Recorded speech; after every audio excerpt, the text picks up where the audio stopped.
Andri ရဲ့မိမိခါရာ grammar ခက်နေလားရှုပ်နေလား2 မိနစ်ပဲအချိန်ပေး2 မိနစ်ထဲနဲ့ဗျာ grammar တစ်ခုကိုရဖို့အတွက်ကျွန်တော်အာမခံနေနော်စနေတနင်္ဂနွေနေ့ရဲ့ကျွန်တော်ရဲ့ YouTube channel မှာဆိုရင်ပုံမှန်တင်ပေးပါတယ်နော်ဒါဆိုရင်တက်သွားလိုက်ရအောင်ဒါဆိုရင်အားလုံးကိုမြင်လာပါဗျာကျွန်တော်နာမည်ကတော့သူရိုင်းပဲဖြစ်ပါတယ် Design Education ရဲ့ founder လေးဖြစ်ပါတယ်ဒီတစ်ပတ်ပေါ့နော်စနေတနင်္ဂနွေရဲ့မိမိခါရာ overview grammar ကတော့ကျွန်တော်တို့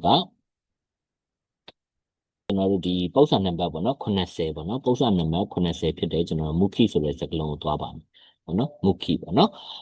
နံပါတ်80ရဲ့မုခိဆိုတဲ့စကားလုံးလေးပဲဖြစ်ပါတယ်ဟုတ်ပြီမုခိပေါ့နော်မုခိဆိုတာကဘာလဲဆိုရင်တင့်တော်ကြီးဆိုတဲ့အဓိပ္ပာယ်ပဲဖြစ်ပါတယ်နော်ဒါဆိုရင်ကျွန်တော်တို့ကနံပါတ်1ကိုကြည့်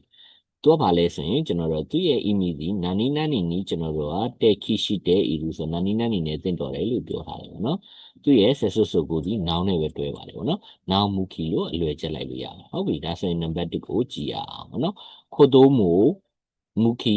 နော်ဒီဇိုင်းပေါ့နော်ကလေးတွေနဲ့တင့်တော်သောဒီဇိုင်းပေါ့နော်ပြီးတော့ရှောရှင်းရှာမူခီနော်ခိုးစုပေါ့နော်ဒါဆိုရင် beginner ပေါ့နော်ကျွန်တော်တို့ကအစာပြုသူတွေနဲ့တင့်တော်သောကျွန်တော်တို့ကသင်ခန်းစာပေါ့နော်ဒါမျိုးသုံးပါတယ်ဟုတ်ပြီသူ့ရဲ့အောက်ကဟာဆိုလဲမုခုကလည်းအတူတူပါပဲတင့်တော်ကြီးဆိုတဲ့အဓိပ္ပာယ်ပါပဲပေါ့နော်ဟုတ်ပြီဒါဆိုရင်နံပါတ်1ပေါ့နော်ခါနိုဂျိုဝခိုတိုးမူစုခိဒါခါရပေါ့နော်ကောင်းမလေးဒီကောင်းမလေးဟာဆိုရင်ကလေးတွေကိုချစ်တဲ့အတွက်ကြောင့်